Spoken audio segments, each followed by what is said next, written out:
So మరి రీసెంట్‌గా చూసుకున్నట్టయితే 'జూనియర్ ఎన్టీఆర్, త్రివిక్రమ్' కాంబోలో ఒక మైథలాజికల్ డ్రామా వస్తుంది. అంటే అందులో జూనియర్ ఎన్టీఆర్ కుమారస్వామిగా కనిపించబోతున్నారు. సో ఈ సినిమా ఎలా ఉండబోతుంది అనుకుంటున్నారు?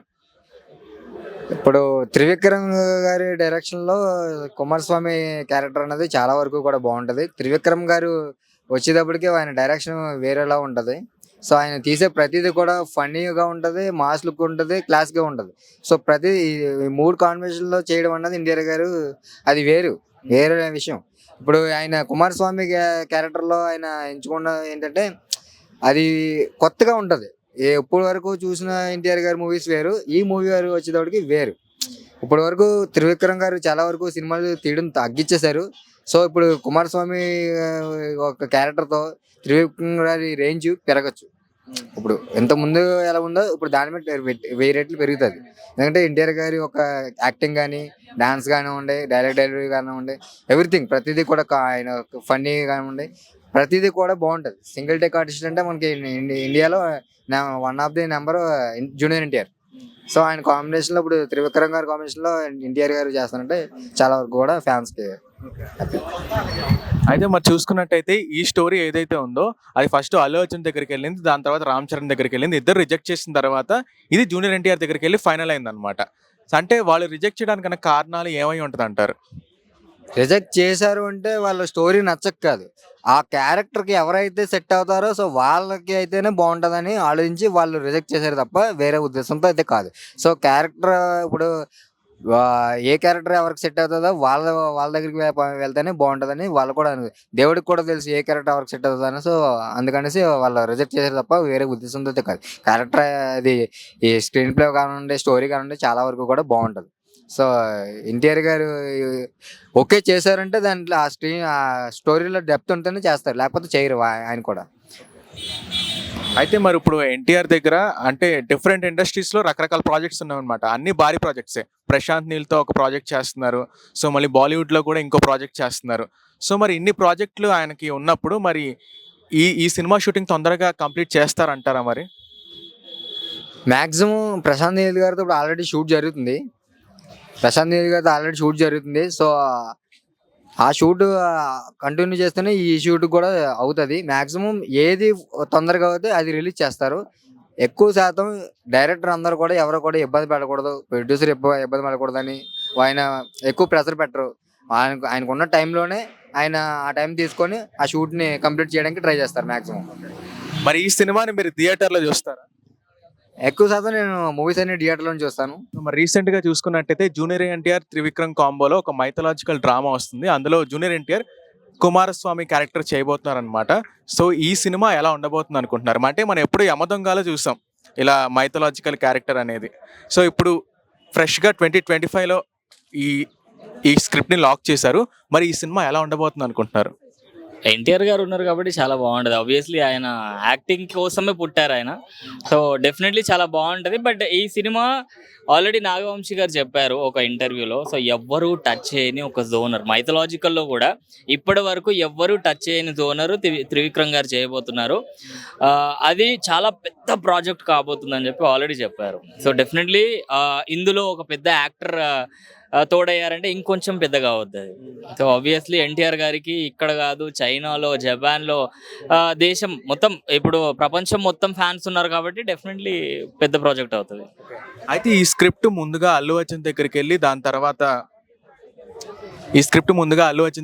దాని తర్వాత రామ్ చరణ్ దగ్గర కూడా వెళ్ళింది. సో వాళ్ళు రిజెక్ట్ చేయడంతో ఇది జూనియర్ ఎన్టీఆర్ దగ్గరికి వెళ్ళింది. అంటే వీళ్ళు రిజెక్ట్ చేయడానికి వెనకాల కారణాలు ఏమై ఉండొచ్చు అంటారు? ఇప్పుడు అల్లు అర్జున్ గారు పుష్ప చేసి ఒక మంచి స్థాయిలో ఉన్నారు. ఇప్పుడు ఆయన పరంగా చూసుకుంటే మేబీ ఆయన పాయింట్ ఆఫ్ వ్యూలో చెప్తున్నా ఒక ప్రాజెక్ట్ మీదనే కంప్లీట్గా కాన్సన్ట్రేషన్ పెడితే చాలా బాగుంటుంది అని చెప్పి ఆయన అనుకుంటున్నారేమో. ఎందుకంటే అట్లీ గారితో వచ్చే మూవీ అది కూడా సైన్స్ ఫిక్షన్ సంథింగ్ ఆ రేంజ్లో ఉంటుంది, హాలీవుడ్ రేంజ్లో తీస్తున్నారు కాబట్టి మేబీ ఆయన అనుకున్నారేమో ఇది కాకుండా దీని తర్వాత చేస్తా అని చెప్పి వాళ్ళ మధ్యలోనే కన్వర్జేషన్ జరిగిందేమో. మళ్ళీ టైం డేట్ ఇవి లాంగ్ అయిపోతుంది అని చెప్పి త్రివిక్రమ్ గారు వేరే హీరోని అప్రోచ్ అయ్యారేమో అనుకుంటున్నా. కానీ ఆడ బేసిక్గా ఏం అంటే అల్లు అర్జున్ గారు అంటే ఒక రూమర్ నడుస్తుంది అనమాట. ఏంటంటే త్రివిక్రమ్ గారికి సినిమాలు లాస్ట్ సినిమా ఫ్లాప్ అయింది కాబట్టి అల్లు అర్జున్ గారు వర్క్ చెయ్యొద్దని అనుకుంటున్నారు అని చెప్పి ఒక రూమర్ నడుస్తుంది. అది మాత్రం కరెక్ట్ కాదు. ఎందుకంటే త్రివిక్రమ్ గారు అల్లు అర్జున్ గారికి మంచి హిట్స్ ఇచ్చారు. అలా వైకుంఠపురంలో ఇచ్చారు, ఇలాంటి మంచి మంచి హిట్స్ ఇచ్చారు కాబట్టి డెఫినెట్లీ అది అయ్యి ఉండదు. వాళ్ళు ఒక ప్రాజెక్ట్ మీద వర్క్ చేద్దామని చెప్పేసి అనుకొని అట్లా రామ్ చరణ్ గారి గురించి మాట్లాడుకుంటే పెద్ద మీద వర్క్ చేస్తున్నారు. అలానే చాలా సినిమాలు ఉన్నాయి. సో మేబీ వాళ్ళ షెడ్యూల్ వల్ల అటు ఇటు అయి ఉండి మళ్ళీ జూనియర్ ఎన్టీఆర్ గారి దగ్గరికి వెళ్ళిందేమో అనుకుంటున్నాను. అయితే మరి చూసుకున్నట్టయితే జూనియర్ ఎన్టీఆర్కి ఇండియాలో డిఫరెంట్ ఇండస్ట్రీస్లో భారీ ప్రాజెక్ట్స్ ఉన్నాయన్నమాట. మరి అంటే ప్రశాంత్ నీల్తో ఒక ప్రాజెక్ట్ ఉంది, బాలీవుడ్లో కూడా ఒక ప్రాజెక్ట్ ఉంది. సో ఇన్ని ప్రాజెక్ట్స్ దాటుకుని ఈ సినిమాకి మరి తొందరగా డేట్స్ ఇస్తారంటారా? ఇస్తారు. యాక్చువల్లీ ఇప్పుడు వార్ 2 తర్వాత దేవర 2 స్టార్ట్ కాబోతుంది. దాని తర్వాత మనకు నీల్ గారి ప్రాజెక్ట్ స్టార్ట్ అవుతుంది. దాని తర్వాత నిల్సన్ సంథింగ్ డైరెక్టర్ ఉన్నారు, ఆయనతోని లాస్ట్కి మనకు త్రివిక్రమ్ గారితో స్టార్ట్ అవుతుంది ఆ ప్రాజెక్ట్ అనేది ఉందన్నమాట. సో త్రివిక్రమ్ గారు మొన్ననే అప్రోచ్ అయ్యారు కాబట్టి ఆ ప్రాజెక్ట్ని కొంచెం చివరిలో వేశారు. దీని పరంగా డేట్లు డెఫినెట్లీ ఇస్తారు. ఈ సినిమాని మీరు థియేటర్లో చూస్తారా? థియేటర్లో చూసాం. బేసిక్గా ఎన్టీఆర్ గారి ఫ్యాన్స్ ఉంటారు కదా, వాళ్ళతో అంటే నా ఫ్రెండ్ ఉన్నాడు అనమాట, is die hard fan actually NTR గారికి. సో ఫస్ట్ సినిమా ఆయనే చూపెడతాడు బేసిక్గా. అంటే మాకు టికెట్ కొనాల్సింది కూడా లేదు, వాడు ఫస్ట్ ఫోన్ చేసి చెప్తాడు అనమాట, మామా నువ్వు టికెట్ కొన్నావో సచ్చావే, నేనే పెడతా, నేనే అన్ని చూసుకుంటా. So definitely first show benefit show చూస్తాం యాక్చువల్లీ. ఓకే, థ్యాంక్ యూ అండి. హలో అండి, చెప్పండి అండి. సో మరి రీసెంట్గా చూసుకున్నట్టయితే త్రివిక్రమ్ జూనియర్ ఎన్టీఆర్ కాంబోలో ఒక మైథలాజికల్ డ్రామా రాబోతుంది. అందులో జూనియర్ ఎన్టీఆర్ కుమారస్వామి క్యారెక్టర్ చేయబోతున్నారనమాట. సో ఈ సినిమా రిలీజ్ అయ్యి థియేటర్లోకి వస్తే అసలు ఈ సినిమా ఎలా ఉండబోతుంది అనుకుంటున్నారు? బాగుంటుందండి. ఎందుకంటే త్రివిక్రమ్ సినిమా అంటేనే ఒక మంచి స్క్రిప్ట్ ఉంటుందని మా ఉద్దేశం. ఎందుకంటే ఆయన సినిమాలు కలేజా కానీ అతడు కానీ ఒక జనాల్ని పక్కకు చూపును పక్కకు తిప్పని కూడా చూసి సినిమాలు అవి.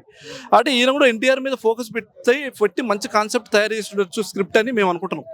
మంచి స్క్రిప్ట్తో తయారైన సినిమా అని మేము అనుకుంటాం. దాంట్లో దమ్ముంది, స్టోరీలో మంచి కంటెంట్ ఉంటుంది. అదే ఎన్టీఆర్ త్రివిక్రమ్ కాంబినేషన్ అంటే చాలా మంది వెయిట్ చేస్తున్నాం. మేము కూడా వెయిట్ చేస్తున్నాం. ఒక తెలంగాణలో కాదు, ఆంధ్రాలో కూడా చాలా దద్దరిల్లే సినిమా అవుతుందని మేము అనుకుంటున్నాం. ఎందుకంటే నేను ఒక ఎన్టీఆర్ అభిమానాన్ని కాదు, త్రివిక్రమ్ గారి మీద నమ్మకం ఎక్కువ మాకు. ఆయన మీద ఎక్కువ మాకు భరోసా, మాకు నమ్మకం. అంటే ఆయన సినిమాలు కలేజా కానీ అతడు కానీ మంచి మంచి కంటెంట్తో వచ్చి సినిమాలు మంచి బ్లాక్ బస్టర్ అయిన సినిమాలు ఉన్నాయి. అంటే కొన్ని ఉండొచ్చు, కానీ సినిమా అయితే కంటెంట్ అయితే పక్కా ఉంటుంది.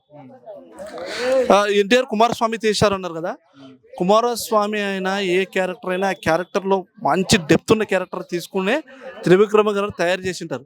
కానీ ఆ మేకింగ్, ఆ హైలైట్స్ అవి ఎన్టీఆర్ గారికి ఎట్లా అయితే తీయాలనో అలాగా తీసి పెట్టింటారని మా ఉద్దేశం.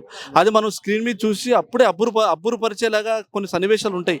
ఇప్పుడు పుష్ప2 కూడా మనం ఏమన్నామంటే గంగమ్మ తల్లి జాతర వేషం వేసాడు అన్నాం. అప్పుడు మనకు ఎవరికి అవగాహన లేదు. మనం అప్పుడు సినిమా ఇంకా రాకముందు మాట్లాడుకున్న మాటలు ఇవి. సినిమా వచ్చిన తర్వాత, మూవీ వచ్చిన తర్వాత, థియేటర్లో చూసిన తర్వాత జనాలు ఒక్కసారిగా ఇంత డెప్త్లో వెళ్ళాడా అని అనుకున్నారు. కాబట్టి ఈ త్రివిక్రమ్ ఎన్టీఆర్ మూవీ కూడా అలాగే కుమారస్వామి గడ్డ కూడా పెద్ద హైలైట్ అవుతుంది. సినిమా మంచి గ్రిప్ ఉన్న సినిమా అని మేము అనుకుంటున్నాం సార్. అయితే ముందుగా ఈ స్క్రిప్ట్ అల్లు అర్జున్ దగ్గరికి వెళ్ళింది, ఆ తర్వాత రామ్ చరణ్ దగ్గరికి వెళ్ళింది. వీళ్ళిద్దరూ రిజెక్ట్ చేసిన తర్వాత ఇది ఫైనల్గా జూనియర్ ఎన్టీఆర్ దగ్గరికి వెళ్ళి లాక్ అయింది అనమాట. అంటే వీళ్ళు రిజెక్ట్ చేయడానికి గల కారణాలు ఏమై ఉండొచ్చు అంటారు? అంటే ఇప్పుడు ఆల్రెడీ త్రివిక్రమ్ శ్రీనివాసు అల్లు అర్జున్ కాంబినేషన్లో కొన్ని సినిమాలు వచ్చాయి. ఏవి అలవైకుంఠపురంలో, తర్వాత వచ్చే సన్ ఆఫ్ సత్యమూర్తి, ఈ type of cinema. Mythological movie అనేది వాళ్ళిద్దరి మధ్య ఇంతవరకు రాలేదు కదా.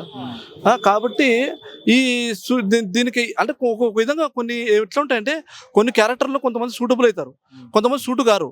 వాళ్ళ ఒపీనియన్ వాళ్ళ మనసులో ఒకటి అనుకున్నారేమో, ఏమని ఈ క్యారెక్టర్ నేను సూటు కాదేమో, నాకు సెట్ కాదేమో అనుకుని ఉండొచ్చు. మళ్ళీ ఎందుకంటే క్యారెక్టర్ ఇప్పుడు టాప్లో ఉన్న హీరోలు ఒకటేసారి డౌన్ అయిపోవడం బాగుండదు కదా అని చెప్పేసి కొన్ని రిజెక్ట్ చేస్తుండొచ్చు. రామ్ చరణ్ అంటావా, షెడ్యూల్ అయితే బిజీ ఉంది, ఆల్రెడీ పెద్ద సినిమా, కొన్ని షెడ్యూల్ బిజీ ఉన్నాయి. దానివల్ల డేట్స్ కన్ఫర్మ్ కాకపోవచ్చు. అంతేగాని దానివల్ల మనం ఎవరు త్రివిక్రమ్ సినిమాను వదులుకోరు. నాకు తెలిసి ఈ ముగ్గుట్లో కూడా ఎవరు కూడా త్రివిక్రమ్ మూవీని వదులుకోరు. కానీ జూనియర్ ఎన్టీఆర్ దగ్గరికి వెళ్ళినట్టు జూనియర్ ఎన్టీఆర్ మూవీస్ ఏమన్నా ఇంకా స్టార్ట్ కాకపోయి ఉండొచ్చు, లేకపోతే వేరే కథ నచ్చక ఒప్పుకోకపోయి ఉండొచ్చు. ఇప్పుడు ఈ సినిమా స్క్రిప్ట్ కథ నచ్చి ఉండొచ్చు, అందుకోసం జూనియర్ ఎన్టీఆర్ ఓకే అన్నాడు అని మేము అనుకుంటాం. అయితే మరి చూసుకున్నట్టయితే జూనియర్ ఎన్టీఆర్కి ఇండియాలో డిఫరెంట్ ఫిల్మ్ ఇండస్ట్రీలో భారీ ప్రాజెక్టులు ఉన్నాయి. అంటే ఇప్పుడు ప్రశాంత్ నీల్తో ఒక ప్రాజెక్ట్ చేస్తున్నారు, బాలీవుడ్లో ఇంకో ప్రాజెక్ట్ చేస్తున్నారు జూనియర్ ఎన్టీఆర్. సో ఇప్పుడు ఇన్ని ప్రాజెక్ట్స్ దాటుకుని ఈ సినిమాకి తొందరగా డేట్స్ ఇస్తారంటారా? ఇస్తారండి. ఎందుకంటే త్రివిక్రమ్ గారి మీద ఉన్న గౌరవం ఎన్టీఆర్ గారికి చాలా ఉంది. ఎన్టీఆర్ గారికి త్రివిక్రమ్ గారు అంటే గౌరవం. కాబట్టి ఆయనకు ఈయనకు వీరిద్దరికి బాండింగ్ కూడా ఎక్కువ ఉంది. వీరిద్దరికి బాండింగ్ ఎట్లా అంటే ఒక అన్నదమ్ముల ప్రశాంత్ నీళ్ళు వాళ్ళనేది ఒక డైరెక్టర్ పరంగా చూస్తాడు ఎన్టీఆర్. కానీ త్రివిక్రమ్ శ్రీనివాస్ దగ్గరికి వచ్చేసరికి మాత్రం అన్నదమ్ముల బాండింగ్ ఉంది ఇద్దరికి. కాబట్టి డెఫినెట్లీ ఈయన కోసం ఆయన సాక్రిఫైస్ చేస్తాడు డేట్స్ కంపల్సరీ. ఈ సినిమాని మీరు ఫస్ట్ షో చూస్తారా? లేదండి, నేను ఎన్టీఆర్ ఫ్యాన్ కాదండి. నేను ఫస్ట్ వచ్చి చూడను. నేను ఒక మెగాస్టార్ ఫ్యాన్ని. నేను వాళ్ళ ఇంట్లో మళ్ళీ ఎవరు ఫ్యాన్ కాదు. నేను ఒక రామ్ చరణ్ కాదు, ఎవరు కాదు. నాకు చిరంజీవి డాన్సులు అంటే ఇష్టం. చిరంజీవి డ్రెస్ మెయింటెనెన్స్ కానీ, చిరంజీవి డాన్సులు కానీ, చిరంజీవి యాక్టింగ్ అని నాకు ఇష్టం. నేను మిగతా వాళ్ళ సినిమాలు చూడను. నేను ఫస్ట్ డే రిలీజ్ కూడా చేసే సినిమాలు చూడను, ఇంక్లూడింగ్ చిరంజీవి కూడా చూడను. నిజాన్ని కూడా చూస్తాను. ఉన్నమాట చెప్పాలి కదా, నేను చూడను. ఎందుకంటే నాకు ఫస్ట్ డే చూసినంత కాదు, నాకు చిరంజీవి లాగా ఉండాలనిపిస్తుంది నాకు. అంతేగాని చిరంజీవిని గుండెల్లో పెట్టుకోవాలి కాదు.